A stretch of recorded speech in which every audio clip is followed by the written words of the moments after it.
Olá pessoal, tudo bem com vocês? Desculpa a gravação desse modo, eu tô bem rouco, bem ruim da garganta e gostaria de trabalhar com vocês a parte de planejamento da perícia, alinhando com as 3 turmas o conteúdo, deixando todos em um mesmo ponto. Então vamos começar falando então planejamento da perícia e num próximo encontro os honorários e as fases da perícia.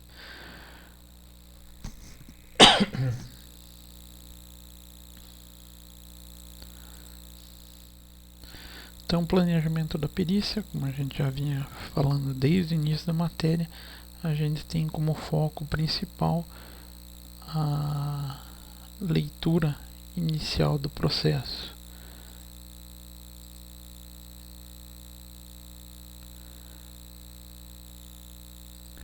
Então, fazendo com que a gente,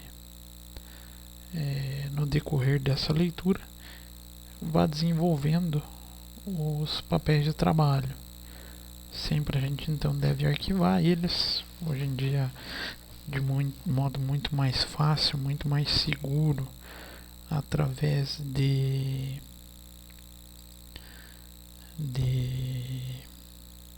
pastas virtuais, uma vez que a gente tem todos os processos, praticamente todos os processos hoje são através do meio virtual. Então a gente acaba se utilizando da pasta virtual para fazer esse arquivamento. Lembrando, sempre duas informações importantes para fazer esse arquivamento, para que vocês tenham um controle maior. Então, o modo que a gente pode controlar essas pastas, a gente pode falar pelo número do processo e pela vara / comarca que ele se encontra. Com esses dados a gente consegue recuperar qualquer informação referente a esse processo. Então, e a gente sempre nessas pastas, a gente vai guardando tudo aquilo que a gente considera como importante para essa leitura do processo. Então, é extremamente importante que a gente leia e já vá desde dessa primeira leitura separando todos os documentos, todas as informações, tudo que a gente possa utilizar num processo futuro para atender o respectivo objeto da perícia. Então, lá na NBCTP 01, no seu item 34, ela indica essa mesma necessidade da leitura com atenção, da guarda da documentação com devido cuidado. Então vamos lá para item 34 da NBCTP 01. Os documentos dos autos servem como suporte para a obtenção das informações necessárias à elaboração do planejamento da perícia. Então, aqui a NBCTP 01 acaba reforçando a necessidade da nossa leitura, onde a gente vai separar todos os documentos no auto que sejam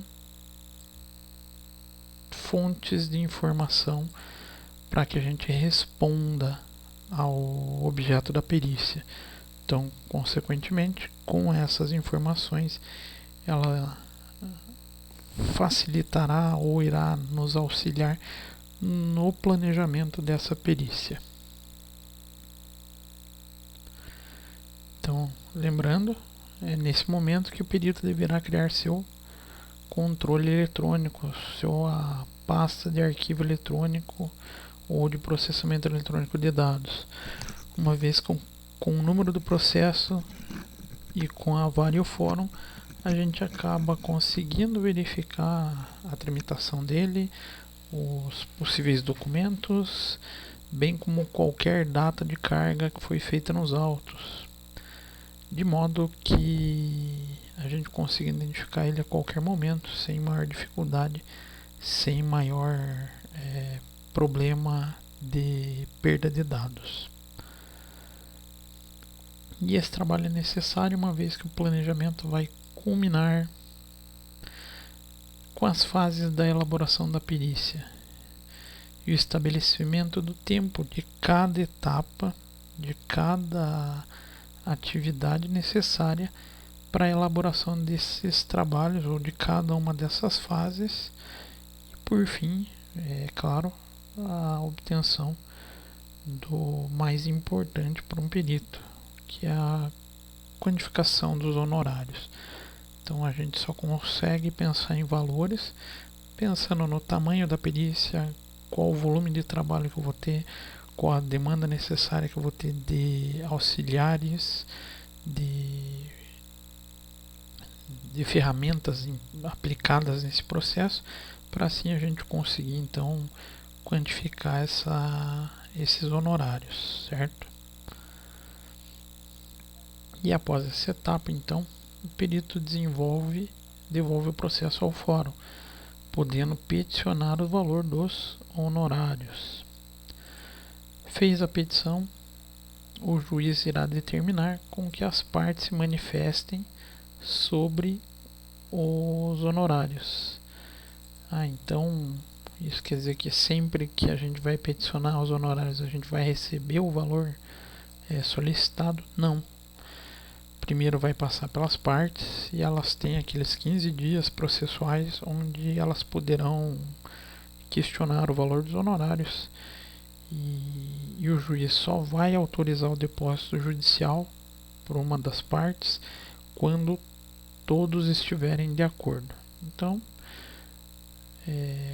vocês como peritos peticionando o valor dos honorários e as partes aceitando, não questionando e o juiz autorizando, as partes podem depositar os honorários. Então, ocorrendo esse depósito dos honorários, no caso da perícia civil, o perito novamente vai ser chamado para dar início ao processo de elaboração do laudo pericial contábil. Então, nesse momento, nesse processo, o perito vai poder então indicar o início de seu trabalho. E, obviamente, a gente já discute isso desde o início das aulas, ele segue no prazo estipulado pelo juiz. Lembrando, qual é o prazo estipulado pelos juízes? Não existe regra. O prazo para a entrega de laudo vai ser uma determinação de acordo com o conhecimento do juiz sobre a causa. Então, ele entendendo uma demanda de tempo maior, ele vai estipular prazos maiores. Ele entendendo que o processo é mais rápido, ele vai estipular prazos melhores. Mas é função do juiz, é obrigação, determinação pelo Código do Processo Civil, que o juiz estipule o prazo da entrega do laudo lá no momento da nomeação do juiz. Então, nesse ponto, ele não pode esquecer, ele não pode, na verdade, acaba criando uma fragilidade processual se ele não determinar esse prazo. E quando o perito acabar sendo chamado para elaborar um laudo, pode ser um laudo de segunda perícia, um laudo de pedidos de esclarecimentos e todo esse processo de arquivamento eletrônico, controle dos dados, desculpe, de arquivamento dos dados, de separação através de pastas virtuais ou físicas. Obviamente hoje a gente na atualidade que a gente vive, o processo ele vai ser de um modo muito mais fácil de ser encontrado no virtual. E a gente sempre vai encontrar através dos chamados papéis de trabalho. A gente vai tocar de volta nesse assunto dos papéis de trabalho mais para frente, mas lembrando, ele é a documentação que embasa todo o processo de trabalho do perito. Então é muito importante que o perito desenvolva com segurança, com a possibilidade de ser refeito todo o processo de trabalho através desses denominados papéis de trabalho.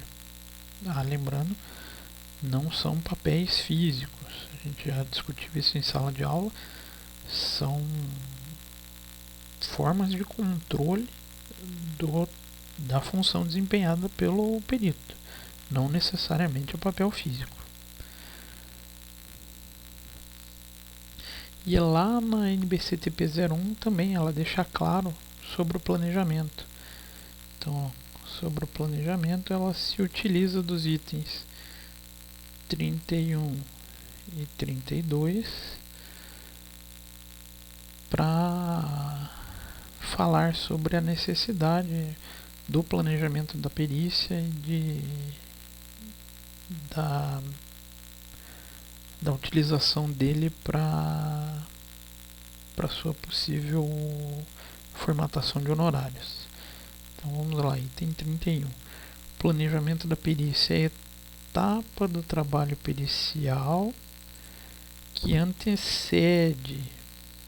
Então aqui ele está indicando que o planejamento é a fase da perícia, o processo da perícia, que a gente vai ver antes das diligências, pesquisas, cálculos e respostas aos quesitos, ou seja, do momento onde se busca dados, se faz levantamento de informações, faz qualquer tipo de levantamento desde então lá da leitura do processo onde se separa a documentação até a resposta dos quesitos, ou seja, o referido do laudo, no qual o perito estabelece procedimentos gerais dos exames que serão executados, seja no âmbito judicial,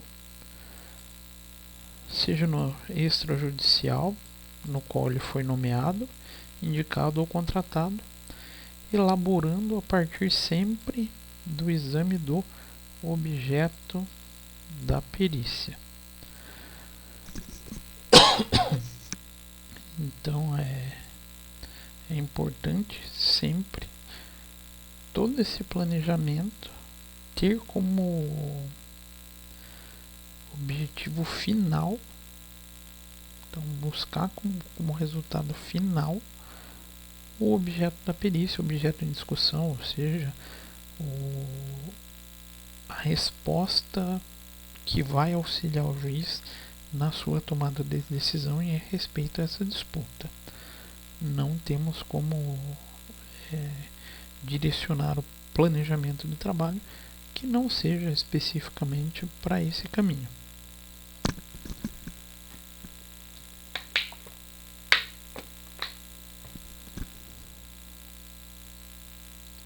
E no item 32, enquanto o planejamento da perícia é um procedimento prévio,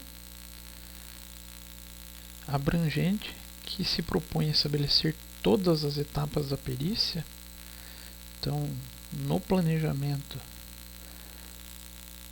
todas as etapas que vão ocorrer na perícia, desde a leitura até a entrega do laudo e possíveis laudos de esclarecimentos ou segundo a perícia, vão estar definidos no planejamento.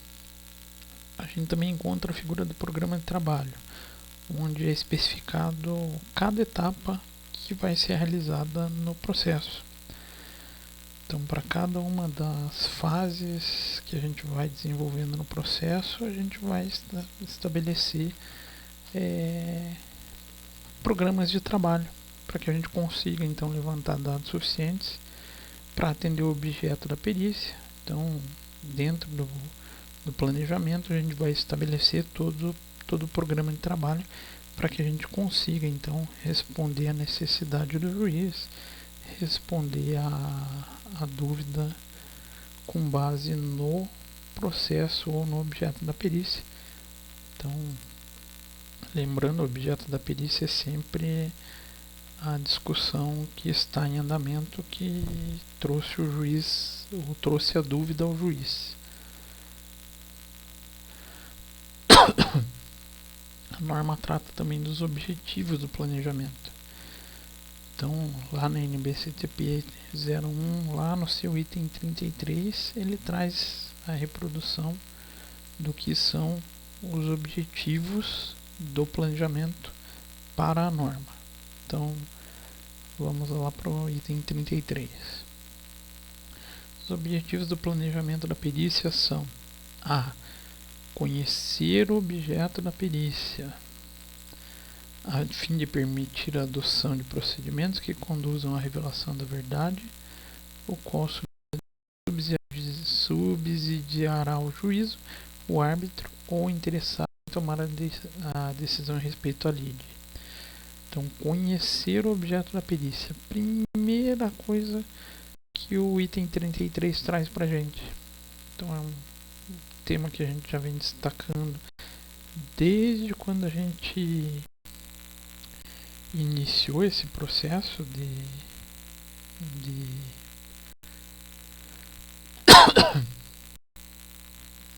do estudo sobre a perícia, onde conhecer o objeto de discussão da causa ou o objeto da perícia acaba sendo extremamente importante, porque é por base dele que a gente vai conduzir todo o processo de trabalho.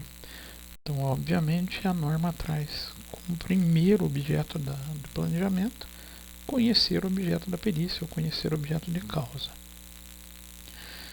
Item B. Definir a natureza, a oportunidade e a extensão dos exames a ser realizados, em consonância, claro, com o objeto da perícia. Os termos constantes da nomeação, dos quesitos ou da proposta de honorário oferecido pelo perito. Então a gente pode falar nesse item B que a gente vai definir toda a extensão dos trabalhos que vão ser realizados, quais exames, quais levantamentos serão aplicados de acordo com o objeto da perícia.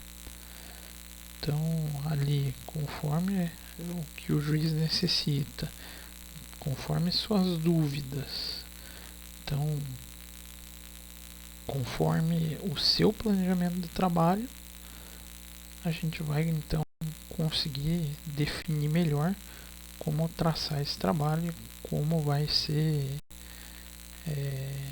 aplicado esses possíveis exames e, consequentemente, vai melhorar o planejamento e a extensão do programa, dos programas de perícia que vão ser realizados. E no item C, estabelecer condições para que o trabalho seja realizado no prazo estabelecido. Então, claro, vocês vão fazer todo o processo de planejamento, vão estipular todos os prazos, pensando em quanto tempo o juiz deu para que se chegasse na resposta desse processo.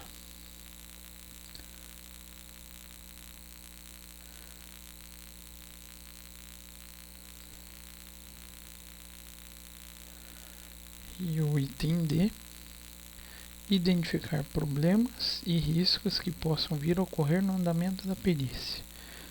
Então, junto com a extensão dos exames ou com o desenho dos programas de trabalho, vocês vão identificar tudo que possa vir a dar errado no processo da perícia ou tudo que possa vir a acontecer de problema que vocês já consigam prever e obviamente vocês vão ganhando know-how, vão ganhando facilidade para essa identificação de problemas conforme vocês vão atuando.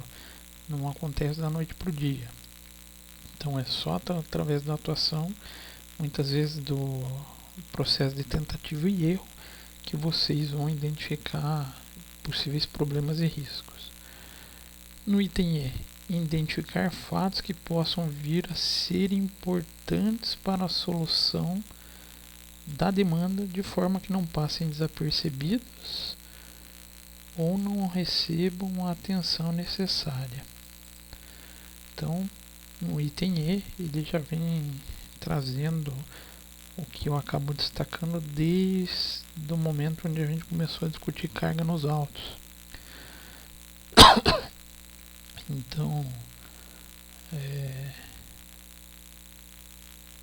qualquer eventual informação, qualquer eventual documento, própria decisão preliminar de juízo, que sejam importantes para a condução do processo de perícia, a gente vai destacar esses fatos para que a gente possa fazer um planejamento mais assertivo. Item F. Identificar a legislação ao objeto da perícia. Aqui fica fácil a gente pensar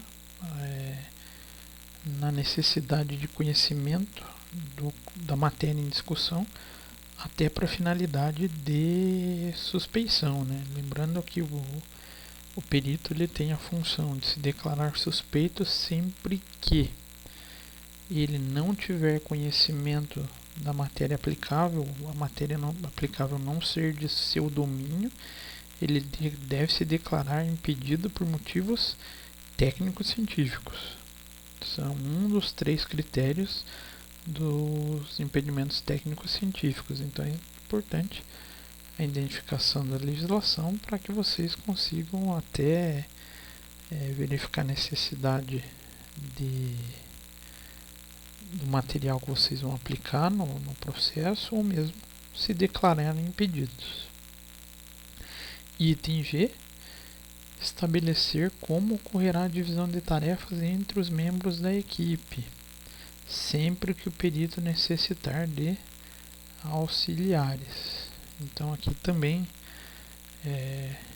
visa quantificar a carga de trabalho necessária para a resolução do processo, bem como vocês pensarem na figura do impedimento técnico-científico pelas condições de trabalho. Então, o perito ele sempre vai ter que apresentar a condição de trabalho necessária para a resolução das suas atividades, principalmente para a entrega do laudo no período estipulado pelo juízo. Então, obviamente, o planejamento tem essa função, fazer com que vocês consigam efetuar a entrega da perícia no prazo estipulado. E nosso último item, item H, facilitar a execução e posteriormente a revisão dos trabalhos, seja pelo próprio perito, uma vez que é sempre prudente fazer uma revisão antes da entrega do seu laudo, como qualquer processo de questionamento que seja necessário uma revisão de como foi feito o trabalho, ou mesmo de um processo de fiscalização pelo Conselho Regional de Contabilidade. Vocês devem ter o planejamento e os papéis de trabalho bem definidos para facilitar esse atendimento. Então, conforme o item 18 do BCTP 01, os procedimentos de perícia contábil visam fundamentar as conclusões que serão levadas ao laudo pericial contábil e ao parecer contábil, e abrangem total ou parcialmente, segundo a natureza e a complexidade da matéria, vistoria, exame, indagação, investigação, arbitramento, mensuração, avaliação e certificação, cujo detalhamento desses processos estão elencados logo na sequência, a gente já vai discutir eles. Então, a gente já deve pensar no planejamento em todas esses procedimentos possíveis na perícia contábil de serem realizados durante a sua execução. Então é extremamente importante conhecer esses procedimentos para saber quando a gente aplica cada um deles dentro do processo de planejamento da perícia. Até é extremamente importante o conhecimento deles para que vocês não fixem valores de honorários errados, né? Então, lembrando, no perito pode ocorrer de formular honorário abaixo do desejado. Ele tem como recuperar isso? Tem, mas não é um processo tão simples. Ele vai ter que fazer uma petição de complemento de honorário, o que vai dificultar um pouco a vida dele nesse quesito. Vai acabar trazendo um pouco de transtorno e nem sempre vai ser aceito. Então o ideal é que o honorário já seja discutido de maneira correta logo no início do processo.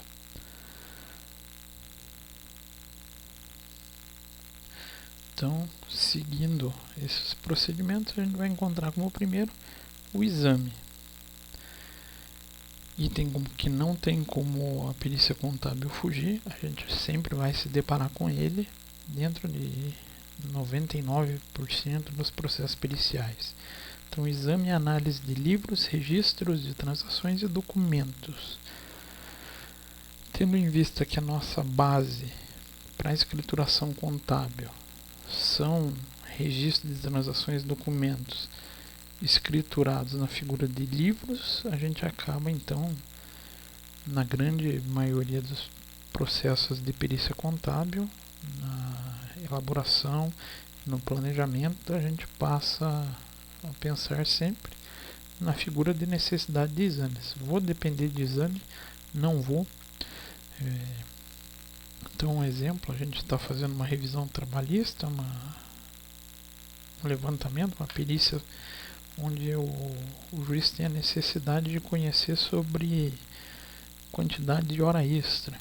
Então, uma das fontes de material que a gente vai ter é através de registro de funcionários, o controle de jornada e então a gente acaba fazendo a aplicação de exames.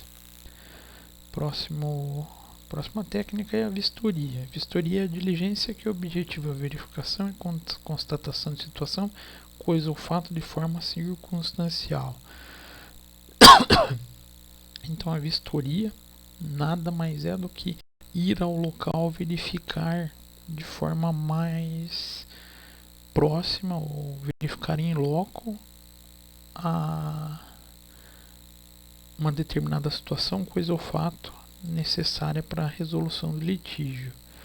Então, supondo uma revisão de pensão alimentícia, onde o marido acaba alegando que está recebendo a menos, recebendo valores abaixo do que a parte que promove o caso, ou que o autor do processo, a autora, alega, a gente acaba podendo fazer algumas constatações através de vistoria, buscando então possíveis padrões de vida. Então assim a gente acaba conseguindo verificar em loco situações onde a gente pode fazer outros processos complementares. Outro item, a indagação. A indagação é a busca de informações mediante entrevista com conhecedores do objeto ou de fatos relacionados à perícia. Então, a indagação nada mais é do que entrevistas. Entrevistar pessoas que tenham relação com o objeto da perícia ou que tenham conhecimento sobre o objeto da perícia e que possam auxiliar a gente a chegar numa resposta. No item 22, a gente encontra a investigação. A investigação é a pesquisa que busca trazer ao laudo pericial contábil, ao parecer pericial contábil, o que está oculto por qualquer circunstância. Então, de repente a gente se deparou lá no nosso caso de revisão de pensão e a gente não tem todas as informações. A gente pode, através da investigação, fazer levantamentos de informações ocultas. Por exemplo, valores que transitam entre conta corrente. Ah, é simples? Não. Lembrando, valores financeiros e valores fiscais a gente só consegue através de quebra de sigilo. Pode ser quebra de sigilo fiscal, aí a gente consegue toda a movimentação fiscal dessa pessoa, desse investigado, nesse caso, né? Ou próprio quebra de sigilo bancário, mas todos eles têm que ser por quebra de sigilo através de petição solicitando o juízo essa quebra.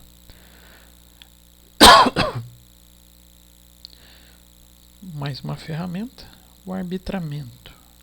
O arbitramento é a determinação de valores ou a solução de controvérsias por critérios técnicos científicos. Então, a gente acaba fazendo levantamentos na nossa discussão lá de hora extra. Verificamos uma média mensal de hora extra que esse funcionário mantinha. A gente, através de critérios técnicos científicos, consegue determinar projeções de quanto seria uma média plausível de hora extra, ou seja, uma média com comprovação científica para aplicação e determinação dessa quantidade de hora extra. No item 24 a gente encontra a mensuração como procedimento, e ele é o ato de qualificação e quantificação física de coisas, bens, direitos e obrigações. Então aqui na mensuração por exemplo, a gente fez a observação desse nosso marido com declaração de haveres a menor do que a alegada, um padrão de vida um pouco elevado.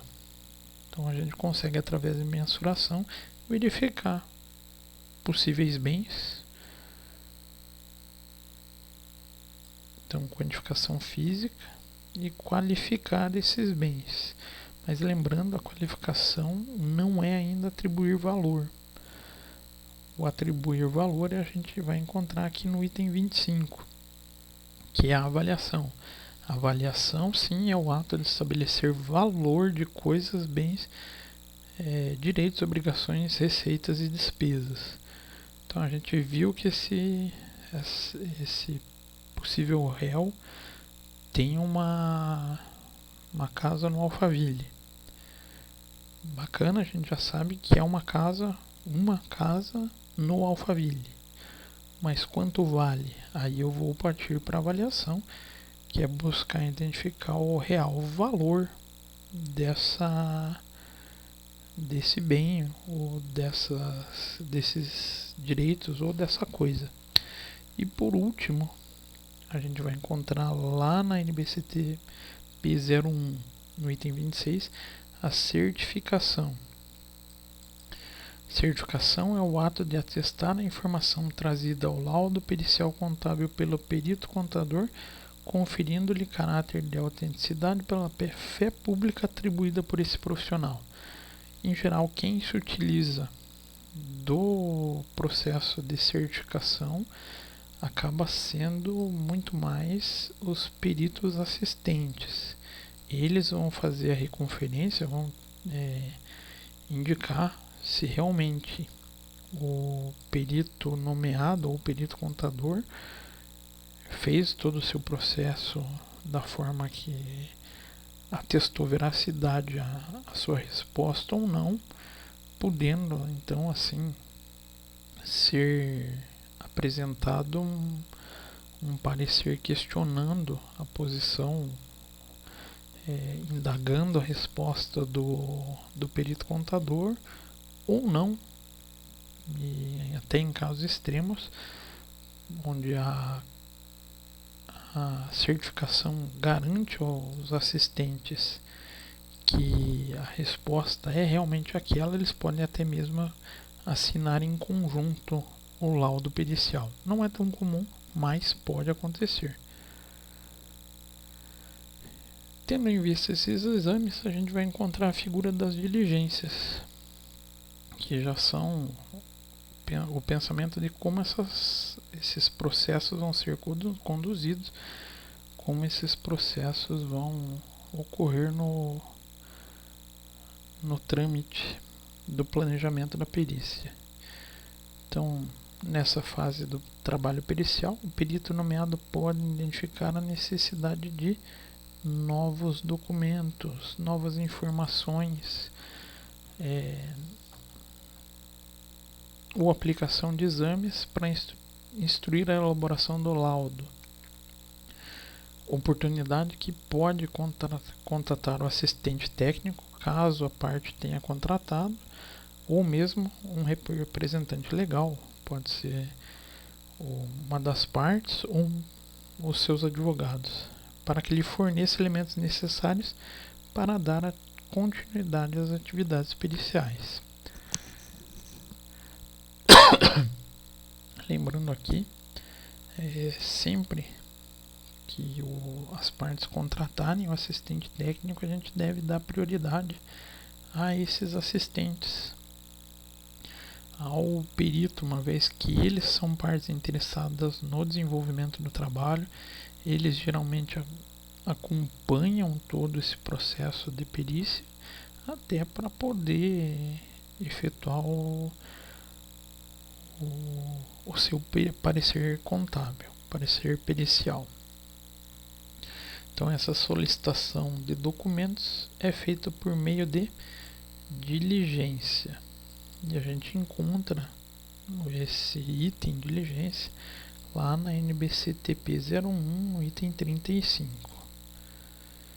Então, sempre a gente vai solicitar por escrito através dessa ferramenta. Então, marque bem diligência como a forma de conseguir ou de buscar esses novos documentos, essas novas informações.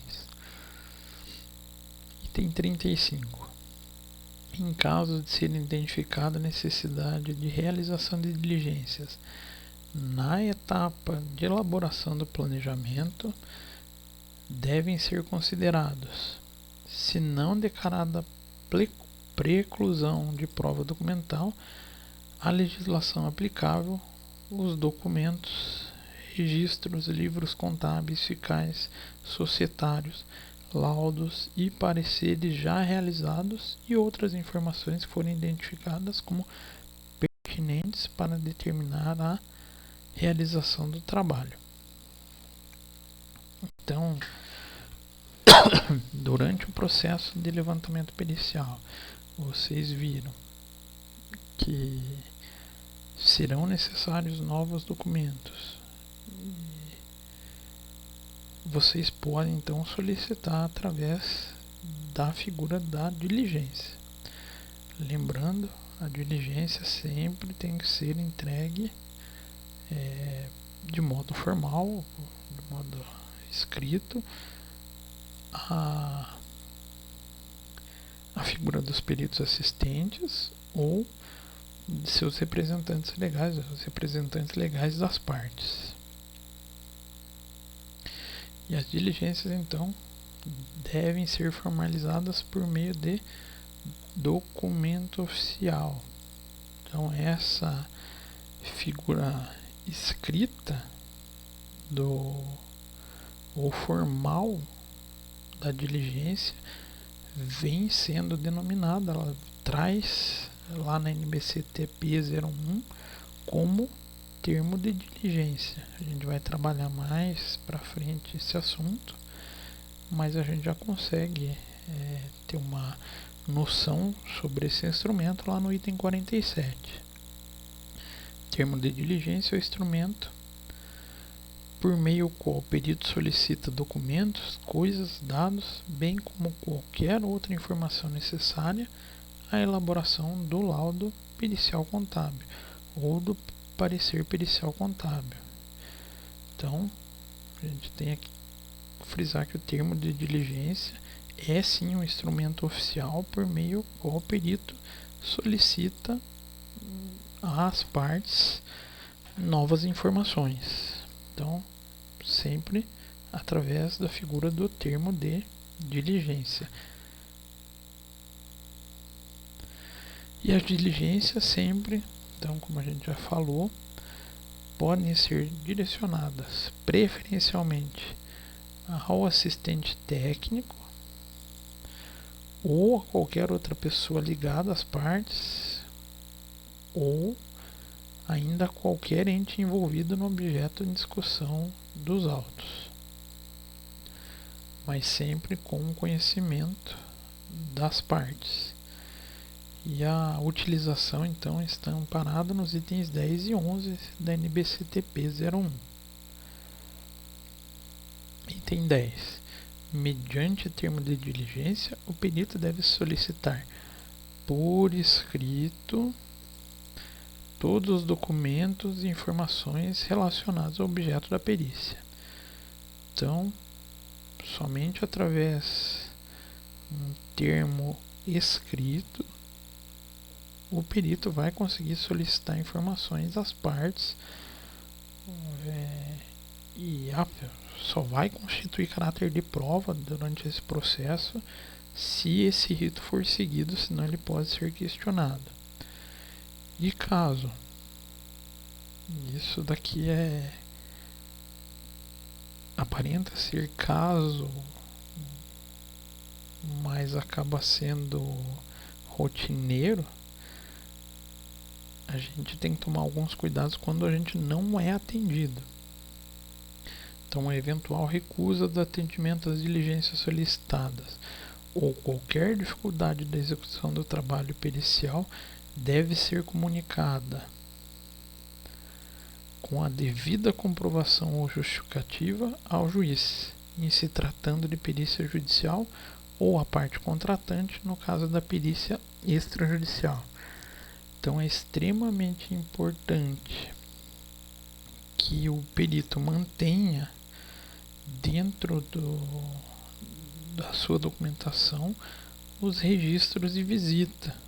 Então ele solicitou, teve dificuldade em receber, teve qualquer recusa no atendimento, ele deve informar ao juízo para que soluções ou eventuais dificuldades na execução do processo pericial sejam conhecidas pelo juiz.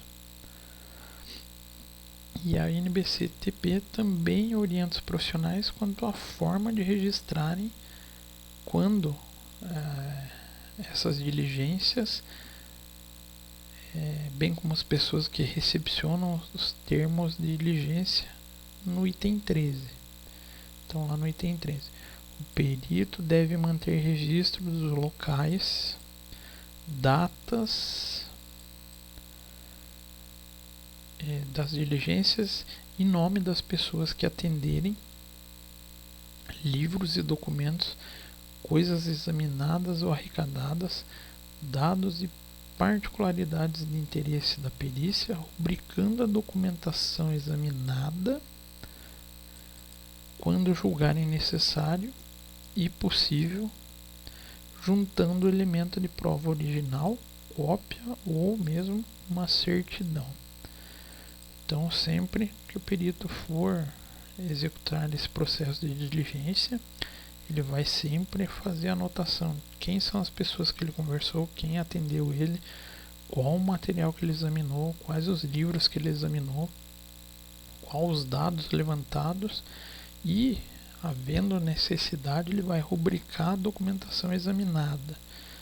Então, existindo uma desconfiança sobre o que pode acontecer com a documentação, virem possíveis necessidades ou possíveis atos que adulterem essa documentação, ele rubricando vai ser uma garantia para ele, uma garantia ao processo que aquele documento foi o que realmente foi vistoriado.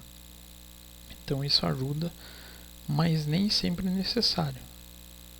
Só se rubrica quando achar necessário, quando tiver essa possível maneira de atuação das partes, uma maneira antiética. e o perito poderá solicitar às partes todo o documento que julgar útil e necessário para dar suporte às conclusões que serão levadas ao seu laudo pericial. Então, quem vai trazer essa garantia o perito é o artigo 473, parágrafo 3º lá do Código de Processo Civil. Então vamos dar uma olhadinha nele. Para o desempenho de sua função, o perito e os assistentes técnicos pode se valer de todos os meios necessários, ouvindo testemunhas, obtendo informações, solicitando os documentos que estejam em seu poder, em poder da parte ou de terceiros, ou em repartições públicas, bem como instruir planilhas, mapas, desenhos, fotografias ou outros elementos necessários ao esclarecimento do objeto da perícia. Então aqui é importante a gente destacar que o perito pode sim solicitar documentação para parte, para terceiro ou mesmo repartições públicas. Porém, ela vai encontrar algumas dificuldades para terceiros ou para repartições públicas quando essas informações tiverem caráter de sigilo, sigilo bancário e sigilo fiscal.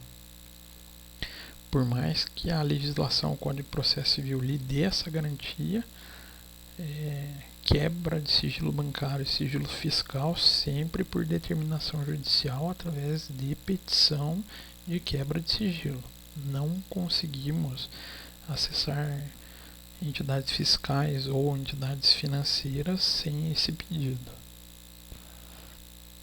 Então a gente encontra aqui a figura dos papéis de trabalho. Então, como a gente organiza todo esse levantamento de informações, né? Quando que a gente inicia? Sempre no momento que a gente faz a leitura. Então, logo após a gente fazer a carga nos autos, o perito começa a ler os termos da inicial e das contestações, bem como todos os elementos contidos no auto, como petições, documentos disponibilizados e também decisões que o juiz já venha a ter dado ou elaborado durante a evolução do processo. Então, é importante ressaltar que o processo, alguns ainda são de papel e são únicos. Então, todo esse processo de levantamento tem que ser com muito cuidado, mas a gente sabe, muitos dos processos já estão em meio digital, já se tramita em meio digital, o que facilita um pouco nossa vida nesse momento de elaboração dos papéis de trabalho. Então, o profissional vai ter que ter muito cuidado quando estiver trabalhando com papel, com processos físicos, e focar no desenvolvimento somente naquilo que vem sendo discutido nos autos. Então, durante a elaboração dos seus papéis de trabalho, o perito vai separar tudo aquilo que for necessário à resolução das questões levantadas, mas com cuidado de que sejam foco dessa discussão nos autos. Então a gente acaba encontrando essa necessidade lá nos itens 8 e 9 da NBC-TP 01. O perito, quando estiver em posse do processo ou de documentos, deve zelar pela sua guarda de segurança. Isso é elementar para um trabalho de um bom perito, né? E para a execução da perícia contábil, ele vai se ater ao objeto e lapso temporal da perícia. Então a gente está tendo uma discussão de trabalhista. A gente sabe que discussões trabalhistas envolvem os últimos 2 anos. Então não adianta a gente fazer levantamento para últimos 4 ou 6 anos, sendo que o lapso temporal somente são os últimos 2 anos. Então também a NBC-TP deu o tratamento especial ao papel de trabalho nos itens 15 e 16. O perito deve documentar os elementos relevantes que servirem de suporte à conclusão formalizada no laudo pericial contábil e no parecer pericial contábil, por meio dos papéis de trabalho que forem considerados relevantes, visando fundamentar o laudo ou parecer indicando que ele foi executado de acordo com as normas brasileiras de contabilidade. E entende-se por papéis de trabalho a documentação preparada pelo perito para a execução da perícia. Eles integram um processo organizado de registro de provas por intermédio de termos de diligência, informações em papel, meio eletrônico, planta, desenhos, fotografias, correspondências, depoimentos, declarações, comunicações, qualquer outro meio meio de prova fornecido que assegure o objeto ou objetivo da execução pericial. Então, o papel de trabalho vai ser um registro de todo o processo pericial envolvendo todos os possíveis documentos ou informações levantados através dos procedimentos aplicados, de acordo com o que a gente já viu há pouco, né? Então o CFC teve grande preocupação com a conclusão do perito, no que ele vai declarar em seu laudo, estabelecendo que todo suporte para a conclusão deve estar estampado nos papéis de trabalho. Então, tudo que for indicado no laudo como resposta aos quesitos devem ter seu suporte, devem ter suas memórias de cálculo, suas informações pertinentes de acordo com os papéis de trabalho. Lembrando, esse é um item possível de fiscalização por parte do CRC. E a NBCTP 01 lá nos itens 36 a 38 também levou em consideração a guarda dos papéis de trabalho com a finalidade de relatar como o processo de trabalho pericial se desenvolveu. Então, item 36. O planejamento da perícia deve ser mantido por qualquer meio de registro que facilite o seu entendimento. Entendimento dos procedimentos a serem adotados e sirva de orientação adequada à execução do trabalho pericial. No item 37, o planejamento deve ser realizado e atualizado sempre que novos fatos surjam no decorrer da perícia. E o item 38, o planejamento deve ser realizado pelo perito contador, ainda que o trabalho venha a ser realizado de forma conjunta com o perito assistente, podendo então esse se orientar no referido planejamento. Então, pessoal, era o que eu tinha para tratar hoje com vocês, esses tópicos do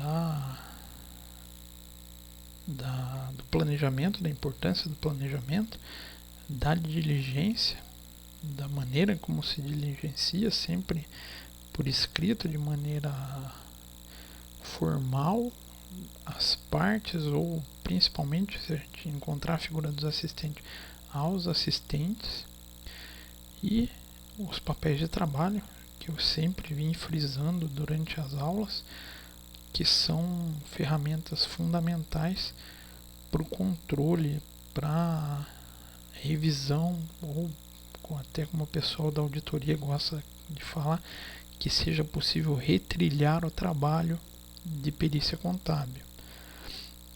Então, é o que eu tinha para tratar com vocês. Peço desculpa pela rouquidão, como eu falei para vocês no início, estou bem ruim da garganta. Agradeço a compreensão de vocês. A gente está tentando se virar como pode, da maneira que dá, com um pouco recurso que a gente tem em casa, mas sempre trabalhando com o máximo de atenção, o máximo de esforço para melhor atender vocês. Obviamente eu preferia estar em sala de aula com vocês, acho muito mais dinâmico, muito mais divertido dar aula presencial do que ter que gravar vídeo aqui para vocês, mas a gente sabe que é por uma boa causa, uma necessidade de todos, essas medidas de contingenciamento aí. A gente está vendo que nem muito a gente pode pensar em sair para a rua, né? Espero até o fim dessas quarentenas não enlouquecer, mas acho que como a gente gasta muito tempo preparando material para vocês, a gente não vai enlouquecer. Então agradeço a todos e bom estudo.